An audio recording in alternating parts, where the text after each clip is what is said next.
muito boa noite para você. O Entrevista Coletiva de hoje fala sobre a busca por excelência na gestão das nossas cidades. Criado pela Band e pelo Instituto Áquila, o Prêmio Band Cidades Excelentes chega à sua segunda edição, valorizando as melhores administrações entre os municípios brasileiros. E para falar sobre o prêmio, eu recebo o presidente do Instituto Áquila, Raimundo Godoy. Muito boa noite, Raimundo. Muito boa noite, André. Muito obrigado pelo convite. Mais uma vez, um prazer estar aqui com vocês. E eu recebo também o consultor e sócio do Instituto Áquila, Leonardo Richelli. Muito boa noite, Leonardo. Boa noite, André. Obrigado pelo convite. E participa comigo desse entrevista coletiva o diretor de jornalismo da Band Minas, Murilo Rocha. Muito boa noite, Murilo. Boa noite, André. Agradecer aos nossos convidados aí pela presença. Pois é, a gente viveu um ano de 2022 e está vivendo ainda um ano marcado pelas eleições. E durante a campanha, nos debates, a gente via candidatos ao governo, candidatos à presidência, falando de a minha gestão foi boa, não, a sua gestão teve esse problema, enfim, colocando às vezes muitos dados ali, né, que o eleitor às vezes nem tem como consultar.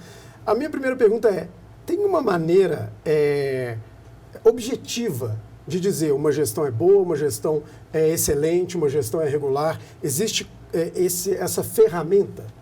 Existe o IGMA.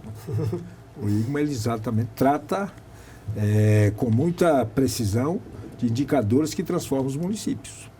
Então, para a segunda edição do Prêmio Band de Cidades Excelentes, nós tivemos, que estão pré-qualificadas para participando desse ano, são 800 cidades, das quais 400 com renovação por primeira vez.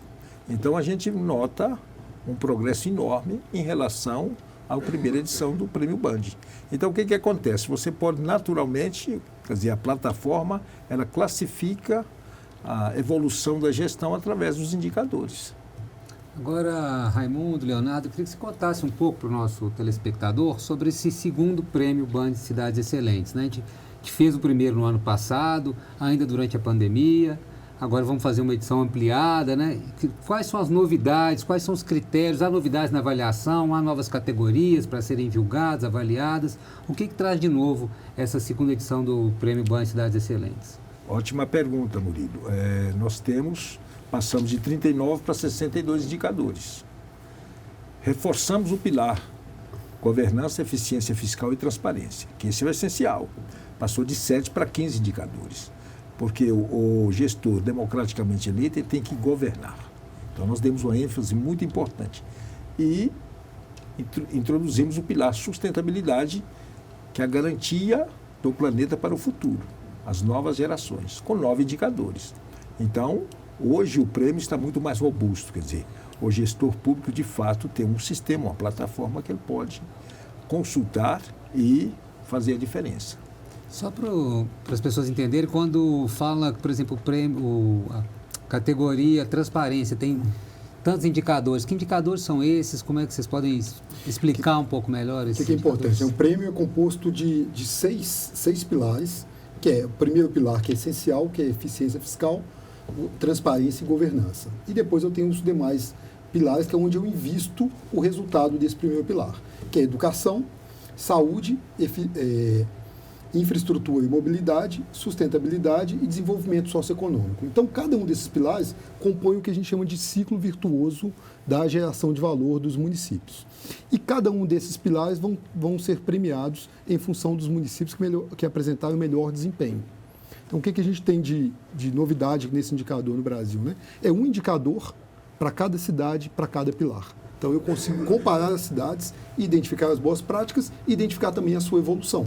Então, uma novidade grande do primeiro prêmio para esse é a renovação dos municípios que estão ali entre os finalistas. Ou seja, as cidades estão se preparando para desenvolver os seus pilares e, consequentemente, concorrendo ao prêmio. Tá, mas a minha dúvida é o seguinte, por exemplo, quando a gente fala em transparência, né? O que vai estar sendo julgado ali por vocês, né? O que vai ser levado em conta, né? Onde vocês vão buscar informação, por exemplo, para julgar a transparência de um município? A transparência, existe um indicador próprio, mensurado pelo governo federal, que mede a capacidade do município de comunicar os seus resultados, os seus números e as suas contas, que é o índice de transparência. Então, esse resultado do IGMA vem diretamente dessa fonte e calcula todos os municípios brasileiros. Se deixou de entregar um resultado, se os números de um balanço não batem com os números do balanço seguinte. Então, isso tudo é mensurado nesse índice. Agora, 62 indicadores de 800 cidades, né? São muitos dados. Como fazer essa contabilização de tantos dados, tanta informação? Exatamente, essa é a força da plataforma. Nós trabalhamos com fontes públicas primárias. Quer dizer, não existe manuseio. Então, a prefeitura, os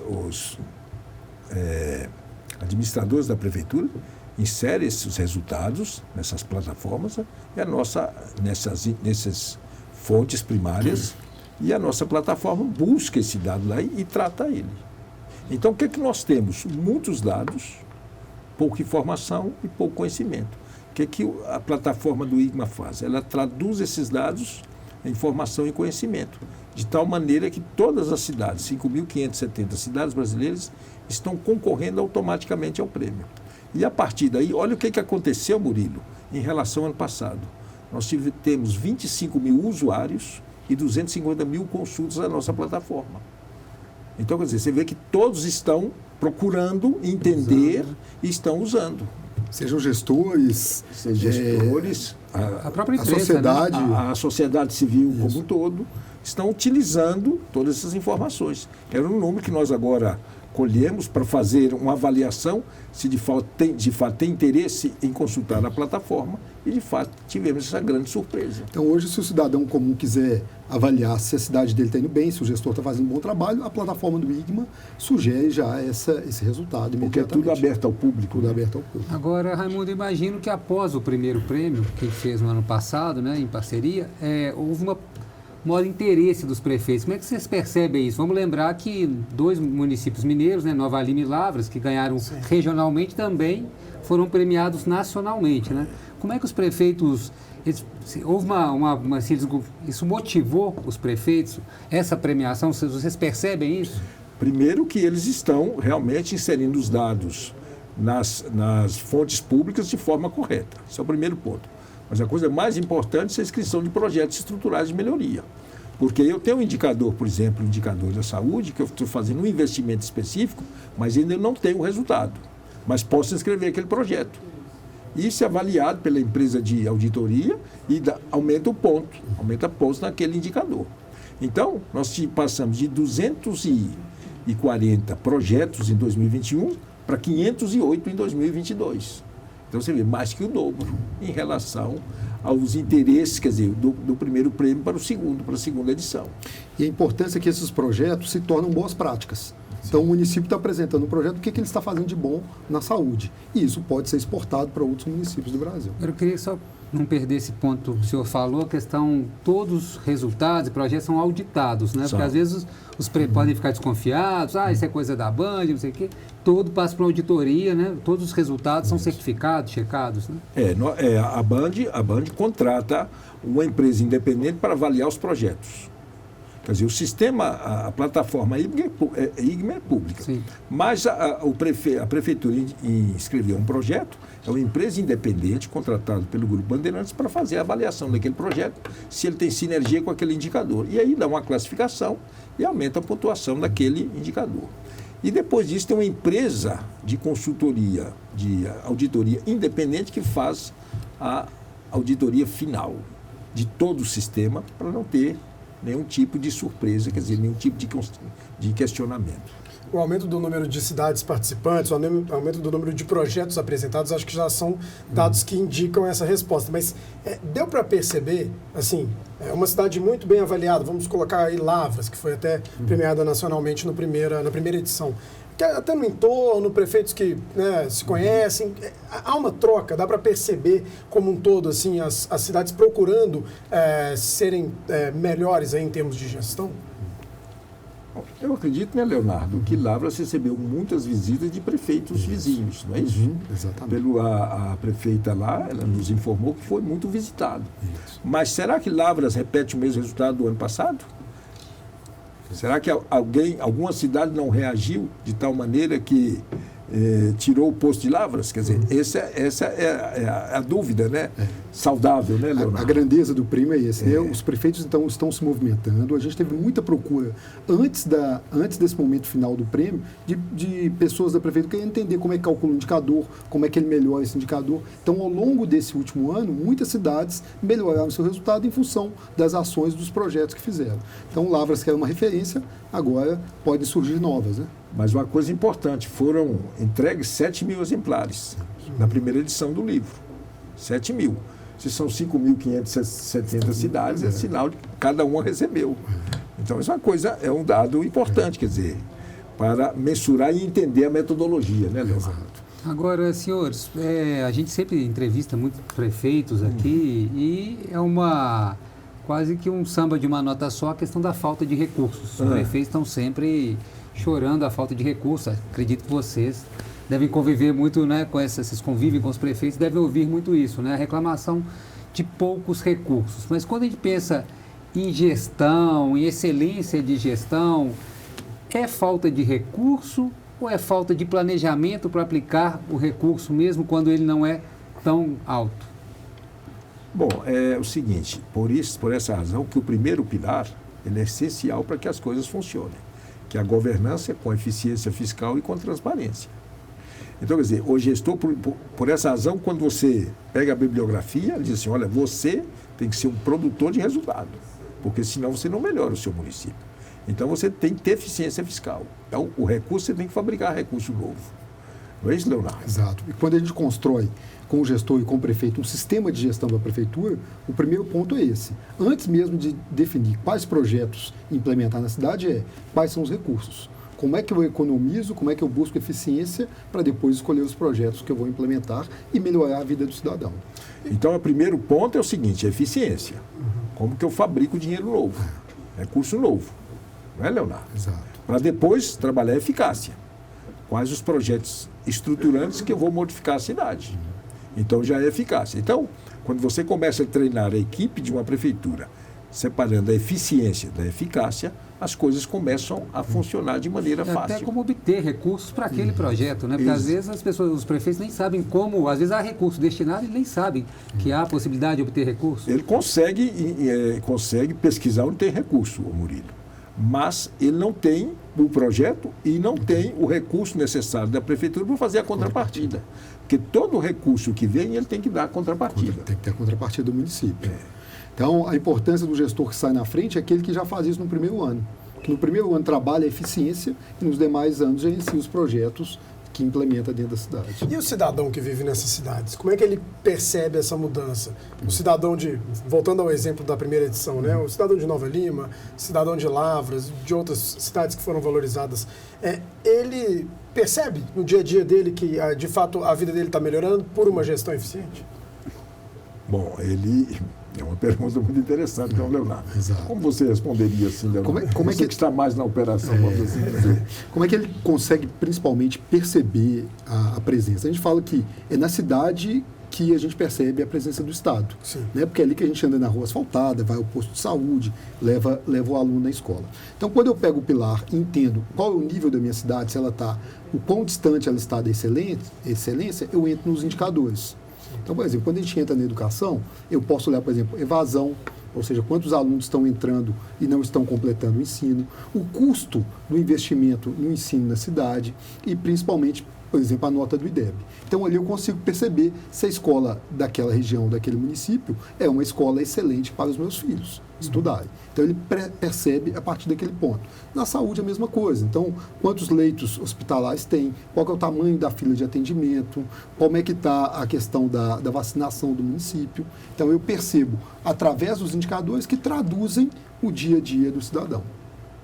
Eu queria saber sobre essa categoria nova, a questão esse pilar novo, né, sustentabilidade.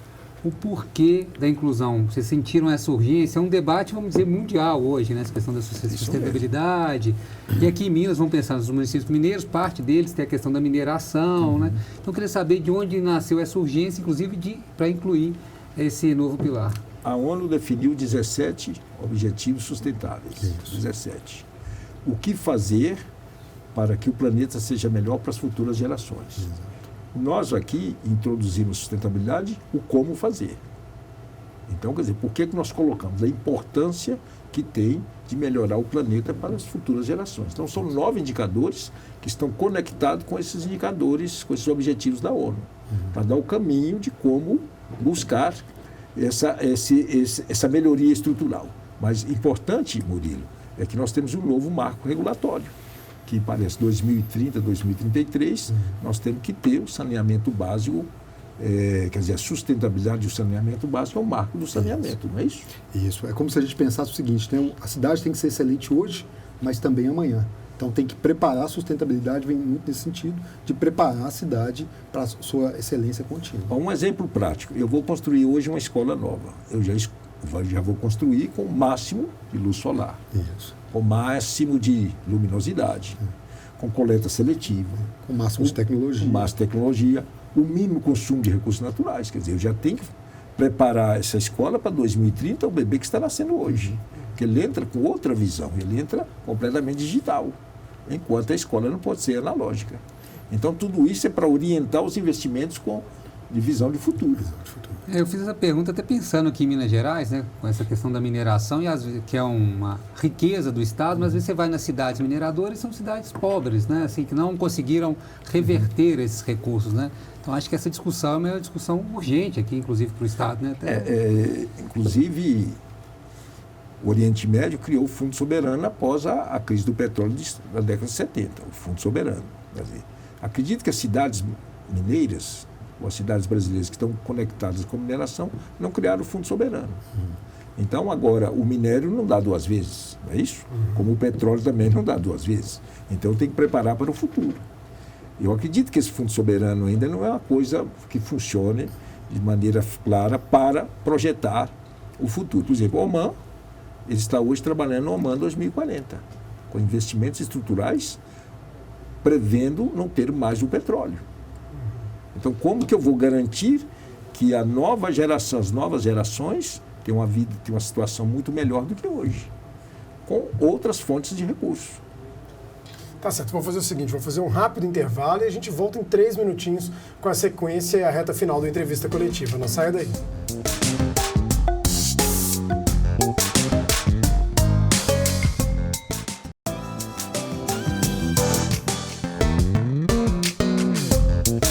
Volta com a entrevista coletiva, hoje sobre o prêmio BAND Cidades Excelentes, recebendo o presidente do Instituto Áquila, Raimundo Godoy, e o consultor e sócio do Instituto Áquila, Leonardo Richelli.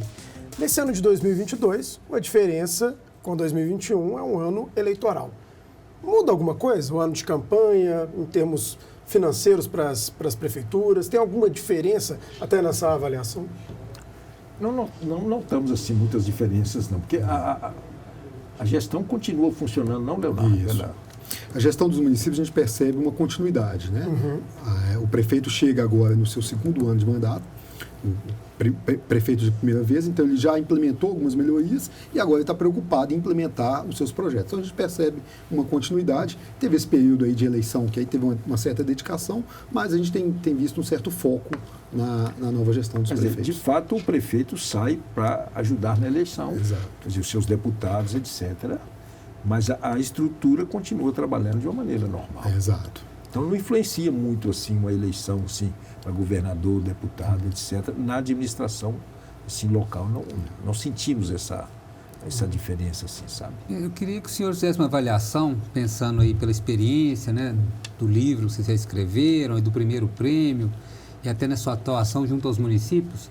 Qual que é o pilar mais problemático hoje, assim, que os municípios têm a pior nota no geral, assim, né? Onde estão concentradas as piores notas dos municípios?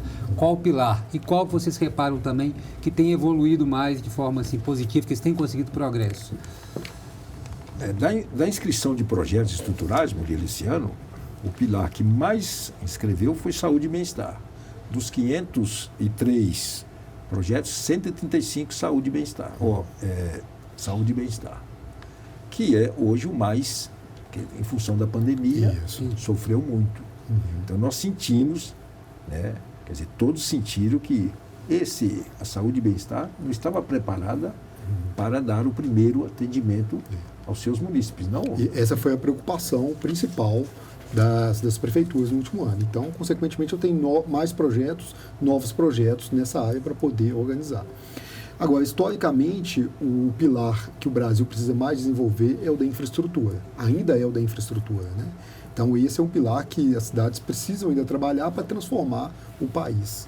Mas talvez não seja porque seja o pilar que ela mais depende de recursos que não são necessariamente gerados pelo próprio município? Em parte, sim, sabe? Eu tenho que ter recursos e transferências, mas tem uma boa parte que o próprio prefeito consegue trabalhar, né? Seja com os investimentos que vai fazer ali de asfalto, de infraestrutura, né? Novos projetos. Todas as prefeituras participam automaticamente? Elas têm que procurar? Essa questão também da inscrição de projetos, como é que isso funciona? Todas estão participando automaticamente. 5.570 cidades brasileiras, que é a soma do Brasil. Sim. Agora, como eu disse, né, nós temos 25 mil usuários e 250 mil consultas de 2022 em relação a 21. Então, quer dizer, alguns estão trabalhando muito mais assim, aguerridos para ter resultados melhores. Sobre a inscrição de projetos, vou te dar uma surpresa aqui interessante. O terceiro pilar foi sustentabilidade, com 80 projetos. Olha que coisa interessante. Quer dizer, o segundo foi a saúde, foi a educação, né, com 115, mas o terceiro foi sustentabilidade. E a mobilidade, como é que ficou aí? A mobilidade ficou muito próxima da sustentabilidade, 78 projetos. Que eu acho que é um problema também de quase mas assim, do ponto de vista do ciclo virtuoso, né, Leonardo? Um pilar que deveria ter muito investimento é o socioeconômico, que é aquele que produz riqueza. Mas ele está conectado com a infraestrutura.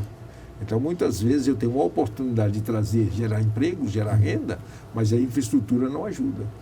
Uma outra questão que diferencia 21 e 22 é que a gente ainda fala de uma pandemia, a gente ainda está numa pandemia, mas já mudou muito, né? As cidades já se abriram, enfim, o comércio volta a rodar, né, com quase uma normalidade, digamos assim. Deu para perceber essa diferença também nos dados que chegaram? Há uma diferença do que foi 2021, do que é 2022? Já normalmente não se fala mais em pandemia, né? Sim. A gente não sente mais essa discussão como uma coisa latente, uma coisa assim do dia a dia. Praticamente a gente nem sente mais. Isso é uma coisa já, vamos dizer assim, sob controle. Quer dizer, a vacinação, as etapas de vacinação, essa coisa toda, eu acho que já está tudo muito sob controle. O que a gente percebe como consequência disso? A melhoria dos indicadores da saúde e também do desenvolvimento socioeconômico, ou seja, maior geração de emprego e maior geração de renda também. Gente, eu queria saber uma pergunta, assim, que acho que para quem está nos vendo, né, assim, a questão do tamanho das cidades. Na avaliação de vocês, é claro que o prêmio é dividido por categorias, até 30 mil, de 30 a 100 mil e acima de 100 mil. Mas cidades menores, elas têm mais dificuldade de ter gestões consideradas excelentes ou não? Isso é um mito, é uma percepção equivocada? 87% das cidades brasileiras estão abaixo de 50 mil habitantes. Vamos dizer, o grande número de cidades, né, são cidades menores. Agora, tem cidades pequenas que são excelentes. Que elas buscaram, quer dizer, os gestores públicos buscaram a verdadeira vocação e faz daquele assunto, daquele ambiente muito bom. Então, a gente pensava que uma cidade maior era muito melhor do que uma cidade pequena, e não é verdade. Tem cidades pequenas que são ilhas de excelência. É o princípio da qualidade, com o recurso que eu tenho, qual que é o melhor que eu consigo fazer. Então, existem excelentes práticas dentro de cidades até 30 mil habitantes, por exemplo. Eu queria falar de uma questão muito abordada, que é a questão do Pacto Federativo.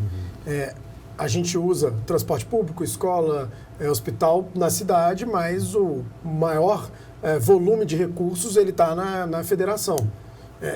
E esse é um problema? Isso é necessariamente um problema? As cidades terem que recorrer ao governo federal, ao governo estadual, e esse dinheiro já não está mais perto do cidadão?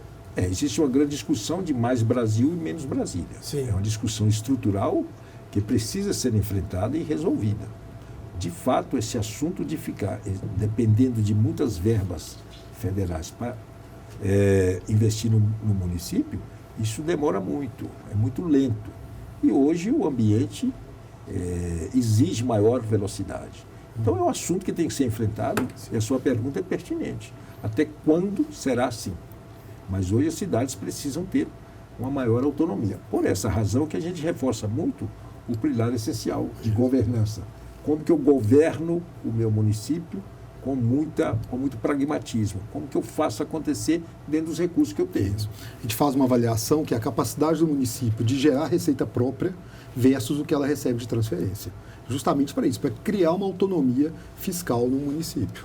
Pergunta final, estamos nos 2 minutos finais. Tá, a gente falou muito do Band do Cidade, do prêmio Band Cidades Excelentes Minas, logicamente, mas é um prêmio nacional com etapas regionais. A gente percebe alguma diferença, assim, por região? Uma região, um pilar, assim, os municípios tendem a ter um pilar mais desenvolvido que outra região? Isso acontece? Os pilares menos desenvolvidos são aqueles que mais críticos no caso da gestão, que é a educação e saúde. Exato. Exatamente. Esses 2 pilares, eles levam... Mas geralmente isso não pode regionalizar, né? Costuma ser um problema nacional mesmo. Exatamente. Porque 40% dos recursos do orçamento vão para esses dois pilares. Né? E aí, mas também, Murilo, administrar a educação e a saúde não é uma tarefa fácil. Quer dizer, o prefeito eleito, ele tem dificuldade. Então, não é fácil. Pessoal, o tempo voou, então a entrevista coletiva está terminando por aqui. Eu agradecendo, então, claro, a participação do presidente do Instituto Áquila, Raimundo Godoy. Muito obrigado, presidente.